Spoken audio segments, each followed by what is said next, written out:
नमस्कार, मैं ट्विंकल दीक्षित। आप देख रहे हैं इंडिया राइज टीवी। आइए नजर डालते हैं आज की कुछ खास खबरों पर। अखिल भारतीय हिंदू महासभा की जिला अध्यक्ष ज्योति चतुर्वेदी और उपाध्यक्ष सुभाष ठाकुर ने आज मुख्यमंत्री योगी आदित्यनाथ जी को संबोधित एक ज्ञापन जिलाधिकारी को सौंपा। इस ज्ञापन में गौ माता की रक्षा और गौ तस्करी पर रोक लगाने की मांग की गई। महासभा ने हाल ही में हरदोई जिले में प्रशासनिक गाड़ियों में गौवंश के शव मिलने की घटना को बेहद शर्मनाक और निंदनीय बताया। महासभा पदाधिकारियों ने कहा कि योगी सरकार में भी गौ तस्कर खुलेआम सक्रिय हैं और गाड़ियों व कंटेनरों से लगातार गायों की तस्करी हो रही है। कहा कि यदि गौ तस्कर कानून नहीं मानते तो उनके खिलाफ एनकाउंटर जैसी सख्त कार्रवाई की जानी चाहिए। ज्ञापन में 12 सूत्रीय मांगे रखी गई हैं। प्रमुख मांगे इस प्रकार हैं: गौमाता को राष्ट्रमाता घोषित किया जाए, गौ तस्करी रोकने के लिए विशेष कानून बनाया जाए, गौशालाओं में गायों के उचित रखरखाव की व्यवस्था की जाए, गौशालाओं के नाम पर हो रहे भ्रष्टाचार और सरकारी अनुदान के दुरुपयोग की जांच की जाए, गौरक्षा कार्यकर्ताओं को सुरक्षा प्रदान की जाए, दोषी अधिकारियों और भ्रष्टाचारियों पर FIR दर्ज कर बड़ी कार्रवाई की जाए। महासभा ने बताया कि हाल ही में कई जिलों में करोड़ों के घोटाले सामने आए हैं। कई गौशालों में निरीक्षण के दौरान बेहद दयनीय स्थिति मिली, घुटनों तक कीचड़ मृत पड़ी गायें और बीमार गौवंश। महासभा का कहना है कि चक्रपाणी महाराज और प्रदेश अध्यक्ष अनुपम मिश्रा के निर्देश अनुसार पूरे उत्तर प्रदेश में इस तरह ज्ञापन दिए जा रहे हैं। मुख्य उद्देश्य यही है कि गौमाता की दुर्दशा रोकी जाए, गौ तस्करी पूरी तरह समाप्त हो और भ्रष्टाचारियों पर कड़ी से कड़ी कार्रवाई हो। मथुरा से संवाददाता राजू ठाकुर की रिपोर्ट। ज्ञापन दिया है हमने, गौमाता के संबंधित में ज्ञापन दिया है। अभी एक घटना हुई है, आपको पता होगा, जो कि हरदोई जिले में हुई है घटना। गौमाता के जो शव मिले हैं गाड़ियों में, वो भी प्रशासन की गाड़ियों में, बड़ा शर्मनाक और निंदनीय है ये। लेकिन अभी कल रात को भी हमारी मुठभेड़ होती है फरसा वाले बाबा, जो कि तुम्हारे गांव की तरफ। ये बड़े शर्म की बात है, योगी सरकार में गौ तस्कर नहीं रुक पा रहे हैं। भाई मेरा तो महाराज जी से निवेदन है कि उनका इनकाउंटर करो, इनकाउंटर करना चाहिए यदि वो नहीं मान रहे हैं तो। भाई सीधी सी बात है, सरकार का कार्यकाल इतने समय का हो गया, गौ तस्करी अब भी नहीं रुक पा रही है। उनके खुले गाड़ियों में से गायों को कंटिन्यू गिरते जा रहे हैं, चलती गाड़ियों में गौ माताएं मर जाती हैं, लेकिन तस्कर फिर भी बाज नहीं आ रहे हैं। महाराज जी से मेरा कहना है, महाराज जी या तो हमें अनुमति दे दो, हम करें उनका इनकाउंटर, या अपने प्रशासन से कहो कि वो इनकाउंटर करें, गौ तस्करी को रोकें, क्योंकि गाय हमारी माता है, हमसे नहीं देखा जाता कि गौ तस्करी जो होती है। मेरा यही निवेदन है। माता की जय। गौ माता को राष्ट्रीय माता घोषित कराना चाहते हैं, ये हमारे स्वामी चक्रपाणी जी महाराज का मांग है और पूरी हिंदू महासभा की भी मांग है। और जो अभी गौशालाओं में प्रदेश में व देश में ये गौ तस्करी या गौ हत्या जो हो रही है, और जो हमारी हिंदू महासभा की टीम है जहाँ जहाँ जांच पड़ताल कर रही है गौशालाओं में, अभी उत्तर प्रदेश के जनपद जालौन में भी हमारे सामने आया है। वहाँ हमारे जिलाध्यक्ष ने अपनी टीम को ले जाकर बहुत सारा विरोध किया है, तो वहाँ प्रशासन ने कोई किसी भी प्रकार की हेल्प नहीं की है। इस वजह से हमारी टीम के द्वारा पूरे उत्तर प्रदेश में 75 जिलों में जिलाध्यक्षों के द्वारा 12 सूत्रीय ज्ञापन देने के लिए आज का प्रस्ताव रखा था। तो हमारी उसमें जो मांग है, जैसे कि धर्मांतरण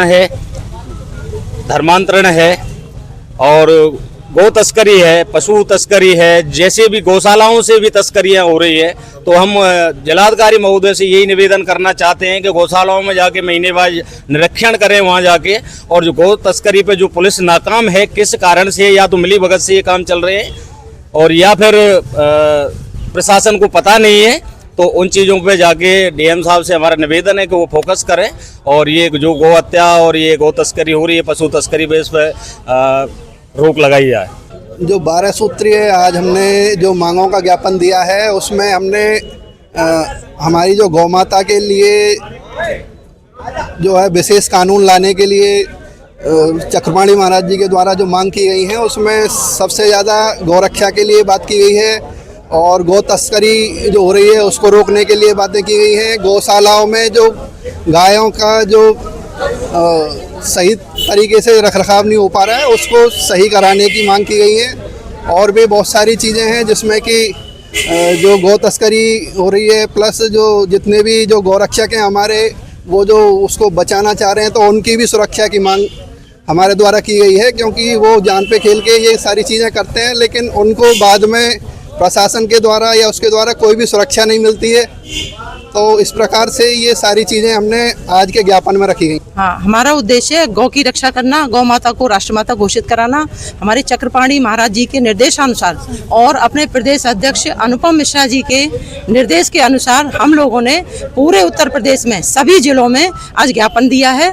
और हमारा मेन उद्देश्य है कि गौ माता के नाम पर जो कुछ भी हो रहा है वो भ्रष्टाचार समाप्त होना चाहिए।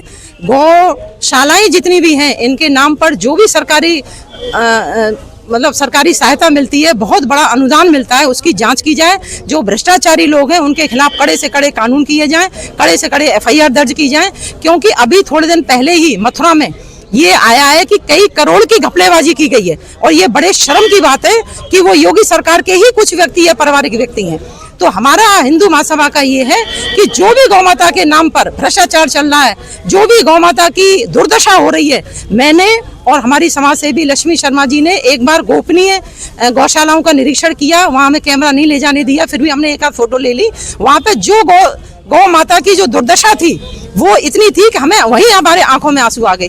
घुटने घुटने तक खांचा था, घुटने घुटने तक कीचड़ थी, कई गौवंशियां मरे हुए पड़े हुए थे, कई गौमाताएं मरी हुई पड़ी हुई थी। मथुरा में थोड़े दिन पहले 5-6 महीने पहले हुए होंगे या साल भर, कितना गौवंश मिला था धौरहरा के पास में। लेकिन योगी सरकार की और हमारे माननीय मुख्यमंत्री जी की इतनी दिशा निर्देश होते हुए भी जो प्रशासनिक स्तर पर लापरवाही हो रही है, जो भ्रष्टाचार हो रहे हैं, जो गौ संरक्षण या गौ माता के नाम पर जो धन वसूली हो रही है, हमारा चक्रपाणी महाराज जी के निर्देश के अनुसार, अनुपम मिश्रा जी के निर्देश के अनुसार, जो हमारे प्रदेश अध्यक्ष हैं, हमारा सरकार से बहुत मांग है। हमने 12 सूत्रीय मांग प्रस्तावित की है कि गौशालाओं का इतने उच्च स्तरीय स्तर पर निरीक्षण होना चाहिए और उनकी सेवा होनी चाहिए, उनके लिए मेडिकल सुविधाएं होनी चाहिए और उनके लिए जो भी स्वास्थ्यवर्धक हों वो सारे काम हो। और गौशाला वालों के जो संचालित करने वाले लोग हैं उनके खिलाफ कड़ी से कड़ी कार्रवाई। आगे ताजा खबरों से जुड़े रहने के लिए हमारे चैनल को सब्सक्राइब, लाइक, बेल आइकन दबाना ना भूलें। धन्यवाद।